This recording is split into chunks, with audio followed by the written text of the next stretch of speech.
All right, everybody, welcome to the What's Next podcast, where we sit down with real estate agents, entrepreneurs, and business professionals to talk about tech, real estate, mortgage, and everything interesting, really. I'm your host, Max Bergstrom, and this is What's Next. Let's go! We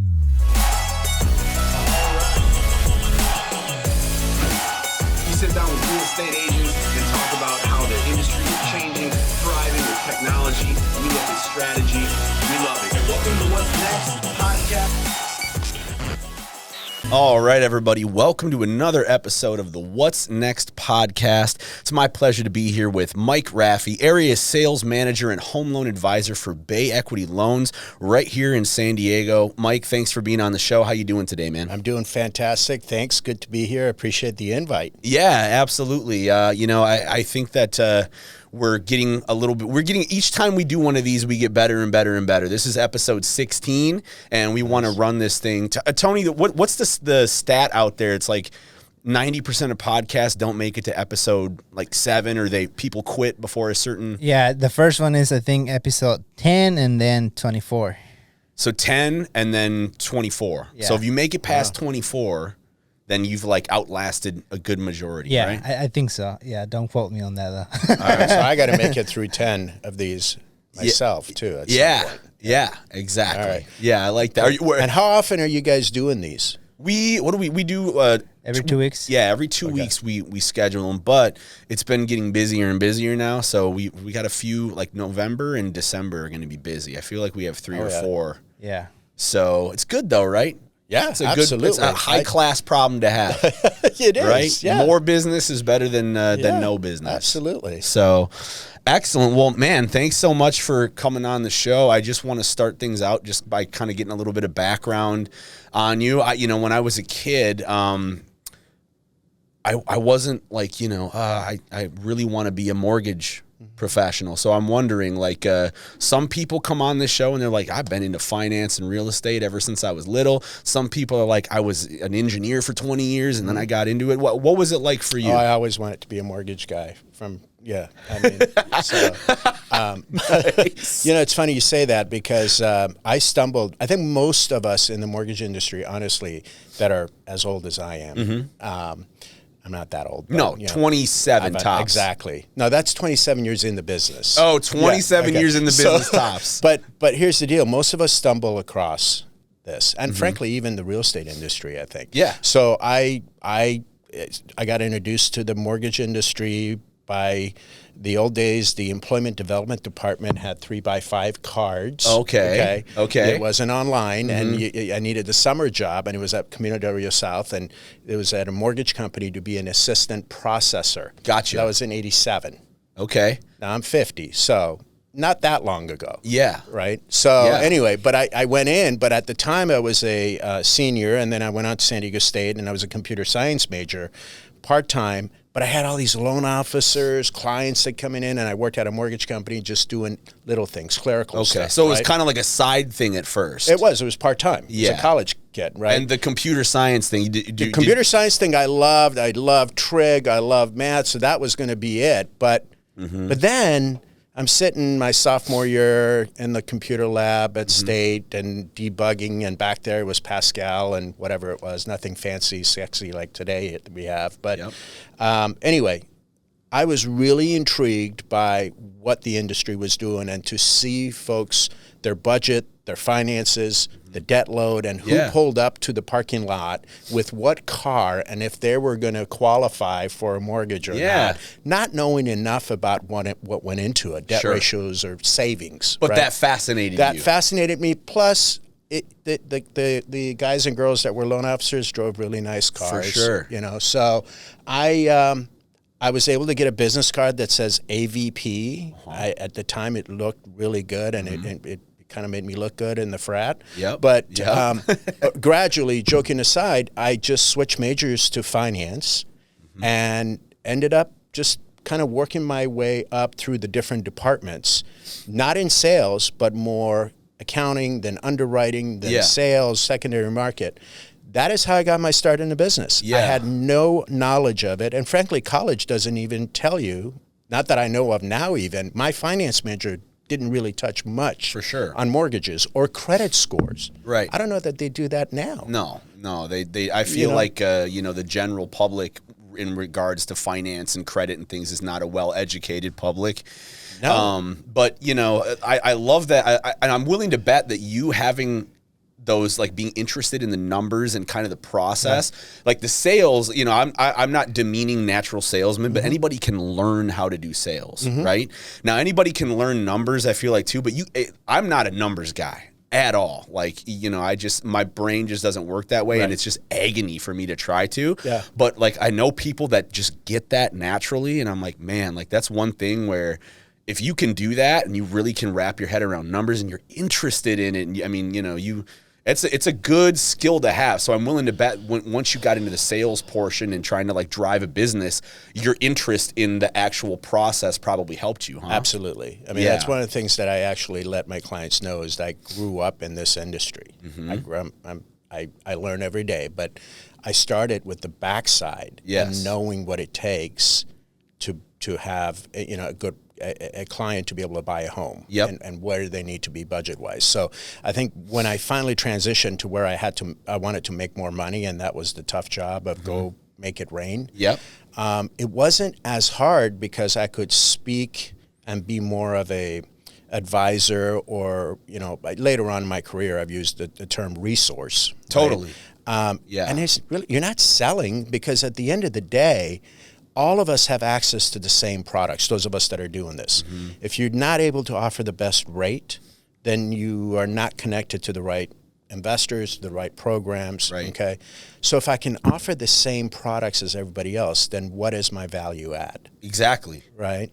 And that's kind of how I reinvented myself back in 2011 when I had to go back into production. So, long story, but when we started our company in '94, we brought in agents, and we produced, but then I went on to recruit and manage, and we had offices, and you kind of get distant from the front line. Totally. You're not in the front. Yeah, it's more of a high level kind of like. Exactly. Training, recruiting, that, and when the market collapsed, real estate agents, mortgage people, we had to kind of, lick our wounds and get back out there and reinvent ourselves. That was tough, And I was well received because how long I'd been around, and I'm very blessed to be in an industry that if you apply yourself and you're decent and have morals, people will gravitate towards you and refer you. So again, you're right. I mean, that's really what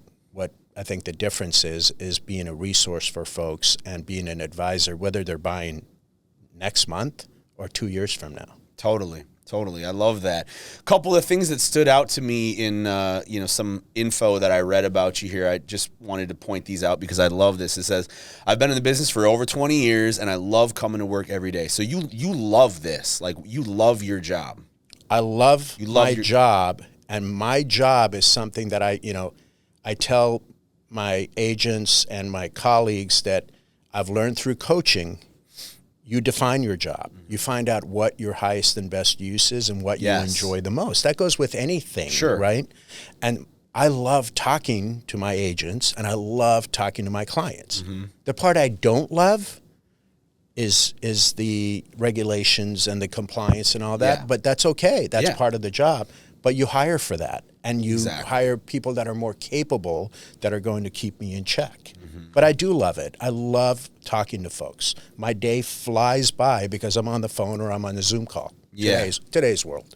Yeah, definitely. or you're on a podcast. Oh, hey, now I'm on a podcast. I got 9 more to go after this one. There you go. To make the first level. There we go. 9 more to go. Well, you know what? If you want, you can just do this one 9 times. We'll release one like every 2 months. Okay. Got it. No, but I love that. Everybody's like, oh, I love my job. Oh, I love my job. Oh, I love my job. But I mean, you can tell by how you talk about it and your energy, and like when I mentioned that, I'm like, you love coming to work. You lit up. And I mean, I think that's really important. I think it's really hard to be, to be at your highest, best value and your best use if you don't have passion and love what you do, at least in some regards of it, right? And not that you start loving your job. My girls just graduated, and they're talking about what jobs, and my youngest says, I want to work somewhere where I love what I do and I have a purpose. There you go. So that's amazing. Who'd she learn that's that from? Great. But you may have to kind of work through a few jobs to figure out what that is. Yeah. Yeah, okay. I mean, it's kind of double-sided too, right? Yeah. Because, like, I remember being like, oh, I don't like this, I don't like that. And my dad would be like, because you're not good. Like, you take the time to at least get good at something. Yep, exactly. Before you, decide if you like it or don't. Like, don't, right away, if you're bad at something, you're not going to like it. Yeah. But don't just use it as an excuse to give up, Yeah. So, I mean, there's that too. You have to, the perseverance. But, in today's world, I mean, there's so much info available, and everything is like, everybody wants everything right now. Right there, right now. Right now. Nobody has the patience to, crawl through it's like the best metaphor I like is the Shawshank Redemption, when Andy Dufresne is crawling through the tunnel full of crap, and then he gets out the other side and it's the bright day, you got to crawl through a tunnel of crap sometimes in order to get out, And my job as a true loan advisor, at least I think this, and I'm constantly trying to be better at it, is I think the information that's out there for our first-time home buyers, or frankly any home buyer, there is a lot of crap out there. Yeah. I mean, online, right. anything. Because anybody can be like, oh, I'm going to post it, I'm going to publish it, I'm going to... Yeah. So, I mean, it's the next part of your bio here that I highlighted, just some info, is the housing and mortgage markets are constantly changing. Yeah. So is that difficult? I mean, how do you, with your guys' content and your messaging and your verbiage and things that you use, how do you keep in front of people to consistently educate and keep people... I'm fortunate to have a team that we all take responsibility for being current and understanding what the latest products are and things that will help consumer. But ultimately, how we pass that on is, one of the things we've been doing for a couple of years now is we do videos. Yes. We do content. Yes. And it's directed at the consumer, but it's also directed at my realtor partners, totally. Because they are the ones that initially, have that connection. And if I've earned their trust to refer me someone, then I want to make sure that I'm giving them material that they can pass on to their clients. Absolutely. And I think the other piece of it is, if you're a high producing loan agent, loan officer, home loan advisor, there's so many. I don't even so many names for it. And how about area sales manager? Yeah, that one? Okay, I like that one. So I actually don't like that one. But if you're licensed in multiple states, because of regulations, you kind of have to have the manager title. Okay. Just so FYI. Got it. Anyway, but what I always think is, listen, if you're doing enough production, then you have no choice. But you're always current, because you're constantly helping clients with the newest and latest products. Yeah. Does that make sense? Yeah, it makes total sense. Yeah. Makes total sense. Yeah, that's awesome. And I love, the unique kind of business model there, where you've got the consumer, but you've also got the real estate agent. It's kind of like, B2C, but it's also B2B, because those partnerships are very valuable. Yeah. But at the end of the day, the consumer is your actual client. Yes. So it's like, we're going to create content that the consumer likes, but hey, agent, you can share this with them, and then they'll look more knowledgeable and all that. So definitely. And the partnerships are everything. The partnerships are everything. Yeah. B2B, I mean, the mortgage industry, real estate industry for decades is B2B. I mean, you've got your loan agents and real estate agents. But if I was to say, where is this industry going? I would tell you that more and more, just like the Zillows have done, or the Redfins, they're going directly to the consumer. Totally. Right? And I feel that us as a mortgage industry better get on that and essentially be intentional about that connection with the consumer. Yes. Because he who can build the trust the quickest and the faster with the consumer will have that. 100%. I completely agree with that. And, you mentioned here a more personalized, intimate approach that is rarely found when working with larger banks and lending companies. So were you talking about for the consumer in that aspect? Yeah. And how big is Bay? I mean, you guys you're pretty big, right? Bay is nationwide. Yeah. And I've been with Bay for 8 years. Yeah. And Bay is just between 8 to 10 billion a year. So Oh my probably gosh. Yeah, that's in the upper half easily, upper third Yeah. of companies in the country. But the Rafii Group is really just an extension. We have the Del Mar office, and then we have our own other independent loan producing loan advisors that are part of the branch, but they're independent contractors, and not independent contractors, but basically as part of our branch. Okay, home loan advisors. They're our business partners. Sure. Okay. Sure. But what I'm getting at is the personalized approach is when we're competing with the large banks. As an industry, we've somehow trained the consumer to chase the rate, the Yes. APR. Right. Okay. What's the rate? What's That's the what you hear. rate? What's the rate? And What's the what's rate? the APR? If you look at any advertisement, it says APR, right? And when I'm talking to my clients, like, listen, the reason we've done this, and this is my opinion, is because APR could include fees and points. It does, right? So when you're chasing a rate, if the fee is a fraction when you think about it over the term of a loan, Sure. percentage-wise. Right. But it's still a percentage of that loan amount that you're Right. paying as a fee. So the more you can educate a client and the more you can start the call, and when a normal conversation starts with, hey, listen, I really value Jill or John's referral to me. I know you guys are in the market to buy. How I like to go about this call usually is I'm a good listener. And I pause. And then I say, what I mean by that is I want to know everything you think would be the ideal scenario. What are your objectives? What are your unknowns? What are your fears? What are you not sure about? Yep. And then along the way, I'll ask you questions. And I say, understand that rate and everything else is going to be important. But the first part for me is just to hear your story and know how I can be a guide for you. And that's what I mean about the personalized approach. Yeah, that's genius. I mean, you have to have, you have to make some sort of a connection with people. And it is genuine. I mean that. And that's the part I love. Yeah, absolutely. And I mean, if you can, that's, it's like we're saying, like, all the information is out there. Anybody can find anything. You can Google stuff. There's a million different competitors and different services. Yeah. So the thing that people are going to gravitate towards is, do I like this person or not? Yeah. What were my interactions like with that person?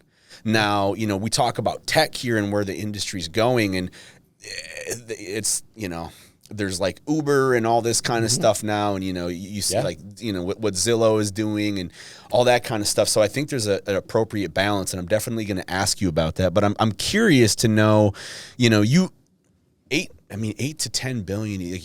That's not me. That's Bay Equity. Gotcha. Right? So you could buy a nice island myself is about 100 million, just over 100 million a year. Okay. In production. So then what do you do? Like, what does your day look like, man? Like, how do you produce? How did you get to that? Like, do you time block? Do you meditate? I mean, is there any like specific thing like that you've done to build out your schedule that's worked for you? And, give us some wisdom here. I do fail at maintaining a schedule. So I'll just tell you that right up front. Got it. Okay. Got it. But I will say that a lot of coaching, I firmly believe in coaching and having accountability partners. I hear this over and over. Every single high producer that I talk to is like, the value of coaching, the value of being held accountable, the value of people telling you the stuff that you don't want to hear. I mean, that's so, again, to remind me of staying in my lane and don't worry about this piece, you go deal with this. So what I try to do is to have theme days. Okay. Oh, okay. And Mondays are just do my pipeline meetings, team meetings, and we have every Monday morning we have we call it a gratitude morning meeting, and all of us on our team get on a Zoom call and we just talk about what we're grateful for. God, I love that. And I can't take credit for that. because it's What coaching. day is that? You know, it's Monday mornings. Man, right? what a phenomenal Yeah. way to start Monday, You right? know, and it has nothing. I mean, there's times over the weekend you hear about somebody's unfortunate situation, and you just come on, and it's just a great way. And when I first heard about it, I'm like, yeah, okay, gratitude. But we've now done it over a year, you know, and we love that. It works. Do you know why it works? Why? Well, I know why, but I want to get your take. I mean, I know why it works in general, but I want to get your take on it. It works because we get to say what we're grateful for. It has to do with family. It has to do with our team members. It might have to do with our clients. Yeah. It'll have to be with our industry. I mean, seriously, look at the title industry, escrow industry, mortgage industry, real estate industry for the last 18 months. Who would have thought, right? How grateful should we be to be in an industry that has flourished Totally. when many were hurt? It's stuff right? you take for granted. Yeah. Right? So the reason it works is because it's not a pipeline meeting. There's no business talk. Yeah. Okay, I lied. At the end of it, we say, all right, guys. For sure. Hey, what do we got going on today that we got to da-da-da-da-da? But right? you start the engines with something different. Yeah. You know, and I mean, you know, I'm going to get a little like spiritual and heady on you here because I really believe in this stuff, but your body vibrates at a certain frequency, and there are emotions that are high frequency emotions and there's low frequency emotions. Yeah. Gratitude, joy, those are high frequency emotions. Pain, anger, resentment, those are low frequency emotions. So if you start out your day with gratitude, it's going to help everything. It's going to help your relationships. It's going to change everything. And people always think like, no, like I have to experience something good and then I feel good about it. You're right. No, that's wrong. You make yourself grateful then you will experience good stuff. You're absolutely right. So I love that you guys do that. I think that's phenomenal. I think if more people, you know, kindness, empathy, gratitude, genuine connection. So my hat's off to you, man. I love that. Yeah. That's Actually, really can cool. you send that email to me, those words? I'm going to use that on my next Monday one to say. Absolutely. Because I am. I'm grateful for this opportunity, and I'm going to talk about it on Monday. You know, it's weird. Yeah. When you do it on a regular basis, you start going, oh, what am I going to talk about? And it just, if you make it a routine, you learn that it's okay to be grateful. There's the other thing. High producing folks, like, is that cheesy? Yeah. No. It's good. It's good medicine. Or celebrating, like I know a lot of high, like a lot of I'm going to celebrate her win. Right. No, it should be more than that. Right. Exactly. You know? Or you get that whole like, oh, you know, I only did 100,000 this month, but I know I should have done like this, and I'm going to do this to get better. And it's like, dude, like, you know, okay, that's great, but you know, you're doing really well. Yeah. And all of that I've picked up over being around people that are younger than me and are kicking butt. They have systems, they've done coaching, and then I've believed in, you know, paying for coaching. I think that's the best investment you can make is to work on your business. Totally. You know? Yep. And then, you know, there's theme days where we catch up with folks that are currently in escrow and process, and then there are days where Wednesdays are prospects that we follow up on, home buyers and follow up. But it's like the whole day. No. Okay. So it's blocked out. Okay. But it's literally like 2 hours. It has to be a solid 2 hours. Got it. And one of the coaches I had, said, you know, the concept of time blocking. Yes, I hear a lot about it. So much. Tried it. And I go, yeah, I know. Okay, well. I fail at it. I fail at it, right? And so, well, turn it around and think of it as football, where you're blocking. You're blocking that window of time from others intruding and coming in on it. Right, you know what I mean? Right. And it has to be intentional. It does. Is it perfect? No. Yeah. Because the nature of our business is there are fires. There's this. Totally. Right? Well, and with you know, like I don't know if you read any Cal Newport or you've like he's got a podcast. He wrote a book, Digital Minimalism. He doesn't have any social media accounts. Okay. He doesn't have a smartphone, but you know his whole thing is like. Deep Work that's the name of the book, Deep Work. And he talks about the fact that like nowadays our attention is so fragmented because of these constant interruptions and notifications and emails and the text and the open concept office where there's a million other people. Like personally, like I like open concept is great, but I like to be in an office with my door shut, and then I need like 2 or 3 hours of uninterrupted time to work on something, because slowly the newer generations we're losing our ability to focus on things. Right. And I've noticed this. I mean, I hate my phone. I have to use social media, but it literally I'm sitting there and my daughter will be there and I've got my phone and somebody's like, well, why didn't you answer this email? And I'm like, dude, I'm doing the best I can, man. You're so right, because now they know you can see it. Yeah, you can see the red receipts. I mean, you guys, but when there were the old phones or the pager or whatever email, you're like, I'm off the grid. I'm sorry. Right. But now they know. You'd send you a text. Yeah. Well, iPhone just did the thing where now you can mark your text that you got to get back to people with. Like, oh, for the love of God, now we're going to have, I have emails that are unread that I need to get to, that I prioritize. Now I got text, because with COVID, we saw the volume of texts go up. So you got to respond to text, your emails, your phone calls. Yes. Yeah. So, and I mean, I'm not demonizing new technology, but, I think Newport, he's on to something there where if you were constantly if you lose focus and every 15 seconds you're putting out a fire or answering an email, then, you're the project that you're working on is going to suffer, because you're not able to put in the focus, and your ability of the skill of actually focusing on something, that's tough. And I mean, I've gotten emails from people and they're like, well, why didn't you handle this? And I'm like, well, I'm having dinner with my daughter. So, is that all right? You know what I mean? And they're, okay. And it's not to point my finger at anybody, but that's the society we live in now. And you know what? I have had to learn that, because I have to admit, I'm not very, sometimes when you're a top producer, at least in our industry, mortgage, real estate, it's at the expense of your family time. Oh, 100%. 100%. 100%. Especially in an industry that on the weekends you got open houses or people putting offers in, right? Yes, you got to get to it. But it's such a, and I've had to really become better at it, but I'm still not. But, my wife and I work together. I'm very fortunate. We've been married 27 years. And we've worked 25 years of that together. So that's like my gosh. You must have really picked a winner, man. She is awesome. She's definitely the better half. But I will say that it's good for her to she'll go like, really? It's 7:30. You walk in with the phone call. No, end the phone call.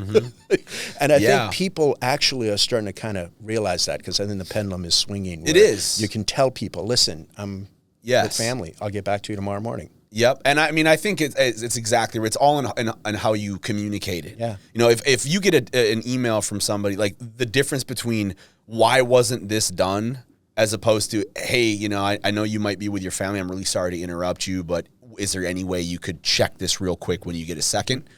Night and day. Yeah. Night and day. It goes back to expectations. Totally. Lay it out. Yep. I love it. Love it. Awesome. All right. Well, since we're talking about this technology, let's talk about tech. I mean, tell me about Bay Equity. Tell me about, the tech focus and what are the plans? What are the ideas? How do you guys utilize that? And, you're talking about, Amazon and all this kind of stuff, the consumer facing stuff. So enlighten me on that. I hear about real estate all the time. So. Yeah. So on the mortgage front, I mean, I think the best product evolution over the last 5-6 years has been the consumer portals. Okay. For filling out apps and uploading documentation. Well, at first it was great idea, but it has to be user friendly. Okay. Totally. And you don't want somebody to go and spend. They got to cook dinner. They got to, they're home. The only time they have to do this. So if the application is so involved and so many fields, then they're going to stop. They're going to go to somebody that's easier, or somebody that's just going to talk to them and take it down, right? But I will say this about Bay Equity is that they are so committed to, having, to say they have the best technology. Yeah, I do believe they have the best technology, but somebody will claim they have the best technology, right? Sure. But the idea is they listen to us. They want the feedback from the sales force, and we're front facing. So if we say, hey, this needs to be tweaked because the customer of mine got locked up in this case or has a hard time uploading the PDF, if there's less clicks that they got to do. So product evolution, I think one of the best things has been the consumer-facing portals, and it continues to evolve. CRM, client relationship managers, Salesforce, you know, Salesforce is good. It's one of the best out there, and there's a spin-off. They're not a spin-off. They use the Salesforce platform, and we use that. And I look at CRMs as kind of like your accountability partner that, you know, if you're doing a prospect meeting, if you have your theme days. Yeah, you know, I love that, by the way.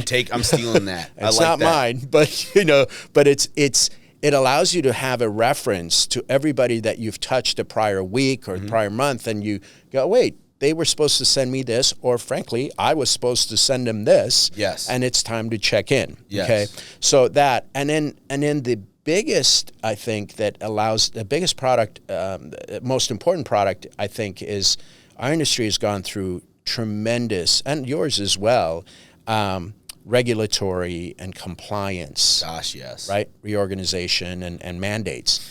And to have now tech that allows us to be reliant on it, that knows the dates and, you know, make sure we don't miss it by a day or things are red flags. So then you have the an devil's in the unsellable details, right? Exactly. Yes. And so if I don't have to be bothered with that, that's very valuable to me. And I think Bay Equity is really good with bringing those types of software and implementing those. I don't know much about it, but because I don't deal with it. Yeah. And then the last thing I said to my team that, you know, if that question does come up is, I love tech, I love software, I love all that, and I'm willing to find the best one. I get feedback, but I don't want to run it. I'm going to hire somebody that knows what they're doing and just tell me what my part is, because I still want to just talk to people. Yeah.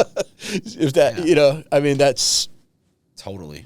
Yeah. Well, so it kind of sounds like to me, you know, you're talking about product evolution and things like that. So, you know, the value of the tech in the mortgage industry is to make stuff easier for the consumer. Yes. So, and then, you know, since you are getting the feedback and, you know, you guys correct the little things that need correcting. Yeah. That's it. But it doesn't replace what anybody does. It's just helping build the relationship, because it's a lot easier and more convenient for the consumer, as opposed to, you know, how if there wasn't any technology involved, or perhaps maybe, you know, a broken system or something like that. Correct. And the other piece is, I think that, you know, you do have, you know, some folks that they have a challenge to work with tech or upload. They don't have scanner. They don't have any of that. And you still have to be flexible enough and have a system.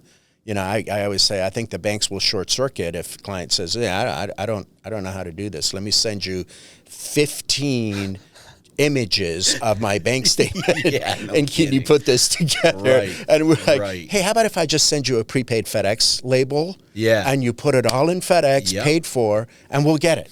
And we'll scan it for you. Yep. Like, oh, you guys would do that? Yeah.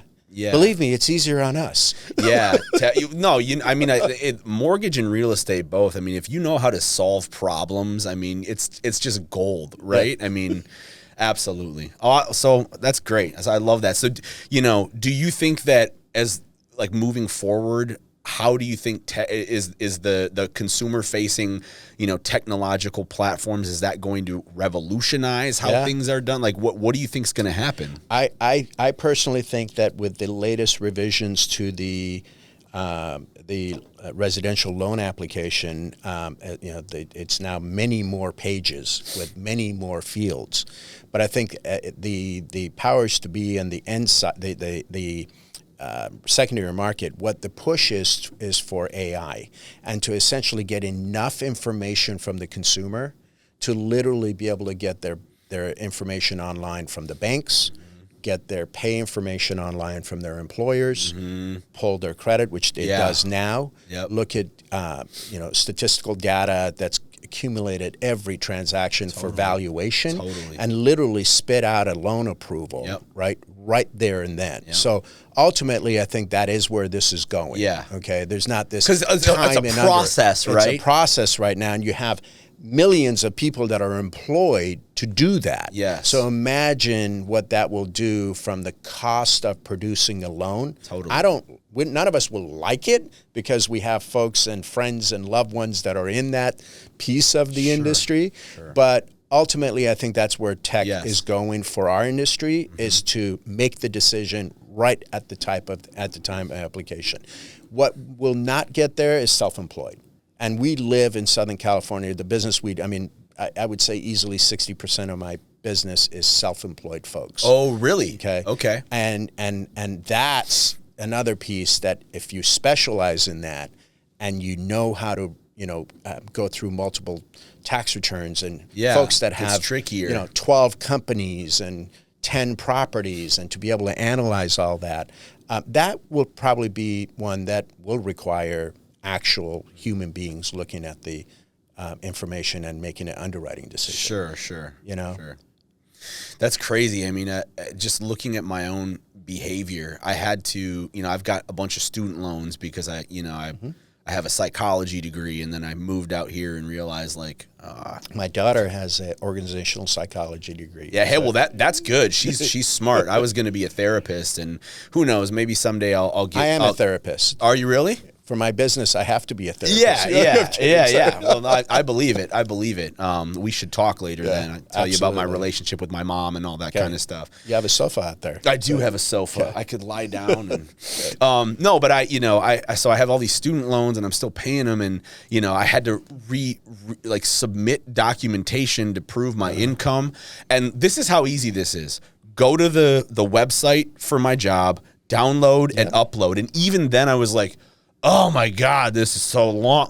It's so easy, but that's just how we need it now. I know. I was on the phone. I'm like, can't you just find that stuff? But you look at human behavior. Yeah. And so for a business like yours, I mean, I can imagine if you told somebody, hey, look, I already got all this stuff in 3 seconds, I'm going to send you what, Yeah.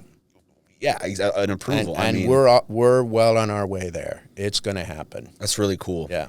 So tell me about the content. I checked out your Instagram. I checked out YouTube. I know you're doing some informative episodic video content, kind of to keep the information flow out there. Is that something? I mean, do you do that regularly? Is that something where you're trying to build that out? How do you use social media for your business? So prior to COVID. We were putting out easily one a week. Yep. And we were very proud of it. Yep. For us folks. Talking about videos, right? Videos. Okay. That was a big accomplishment. COVID happened, office gets shut down, and I didn't really embrace the mini tripod on my iPhone to do myself. Yeah. I'm getting there. Yeah. So I like Jordan at the office or Philip that sets up the lights, and it really shouldn't be that way, but that's my thing. Yeah. COVID, we definitely slipped on the frequency of it, but now we're back on it, and we're putting content out once a week. The content, what we try to shoot is something that's relatable first to the consumer, and then we push it out to our realtor partners as, hey, use this with your clients, And it's not just product. In fact, it has less to do with product than how best prepare and be a winner at each milestone of buying a home. This is a tough market. Yes. Right? Yes. So, it's an educational process of, don't worry about the rate shopping. Get your loan approved first so that when you write an offer, you can say, my loan is completely approved. Yep. You, seller, don't need to wait 21 days to find out if my loan is approved. Mine is done, and here it is. And that puts you, say, ahead of the game, an advantage to the other buyer. Mm-hmm. So content such as that, content such as, do's and don'ts of when you're trying to apply for a loan. So we go through and probably once a year, we will probably touch on some of the topics again. Sure. Because it is the same stuff. Yeah. But things evolve, things change, options change. When there's a loan amount, like the loan limits are about to go up for our county, across the country, but especially our county, that makes a difference. Totally. If somebody can now buy a $640,000 house, $670,000 house with 3% down, where before, right now, you can't do that. Yeah. Then that's something you need to get out to the consumer. Sure. Okay. So before we ask everybody how to connect with you, I want to ask you a couple of, just because I'm enjoying this conversation so much, I want to ask you for a couple of personal pieces of advice for me personally. Okay. All right. First of all, so I just don't think I can ever afford to buy a house. Do you get a lot of people saying that? Yeah. Do you ever hear people like, there's just no way?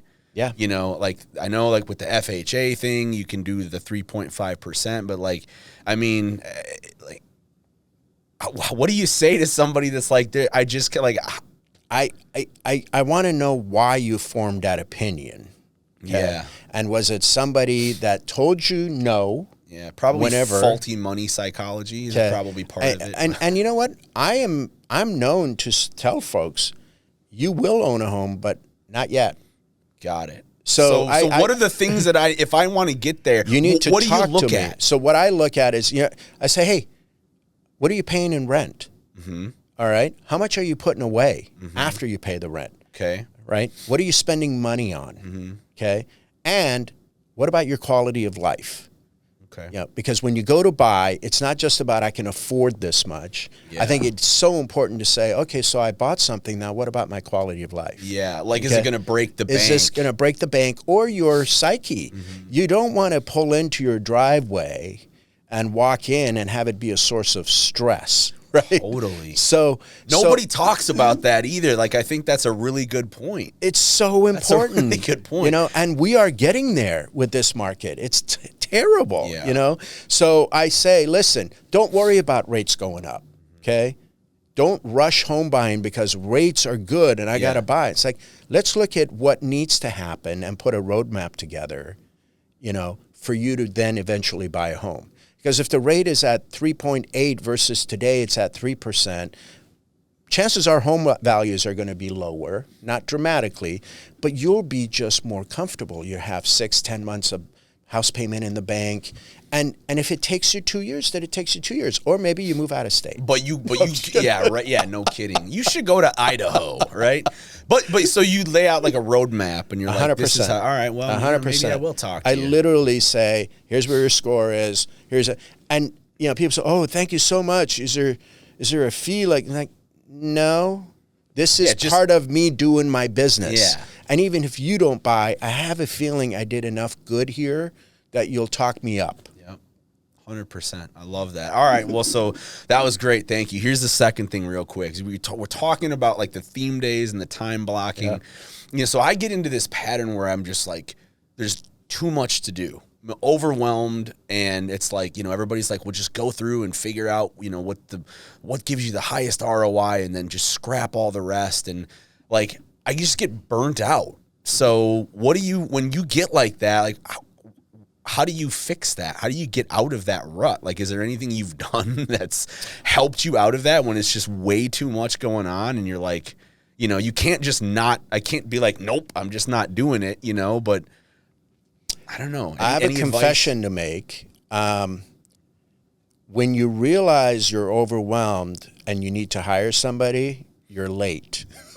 Okay. Damage is done. So I'm a big believer in hiring folks that you can delegate to. Sure. Okay? You can't get to everything all the time. Mm-hmm. So in a situation like that, I'm going to say, do the things that are going to take you the least amount of time to get them out of there, right? So do those first. Do those first. Just get them done. I'm OCD. I look at what my unreads are. I just had a conversation like this with my colleague this morning about what the unread inbox count is, God. right?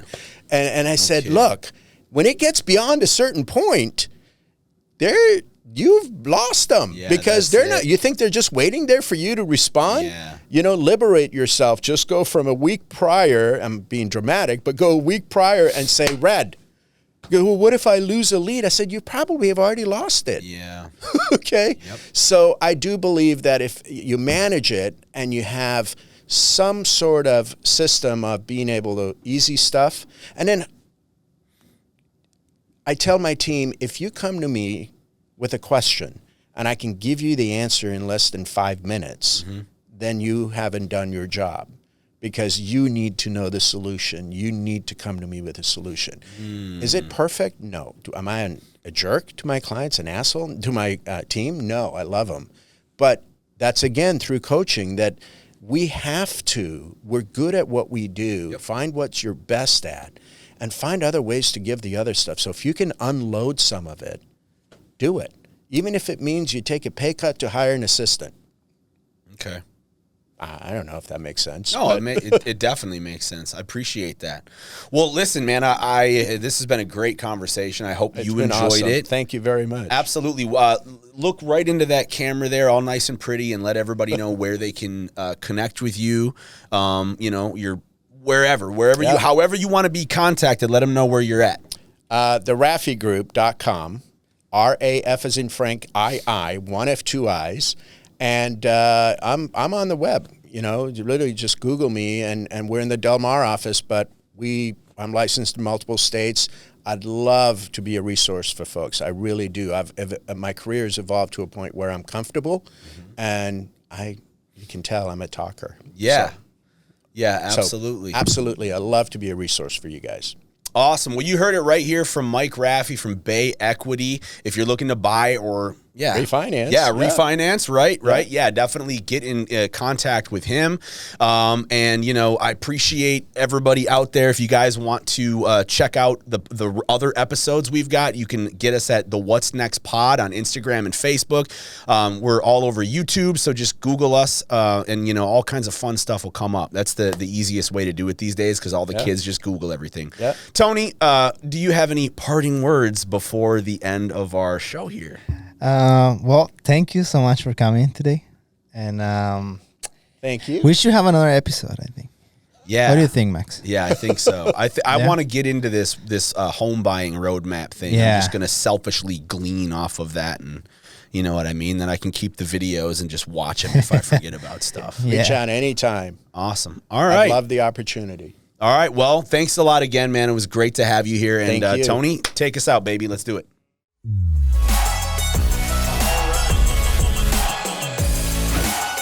Sit down with real estate agents and talk about how the industry is changing, thriving with technology. We look at strategy. We love it. Welcome to What's Next.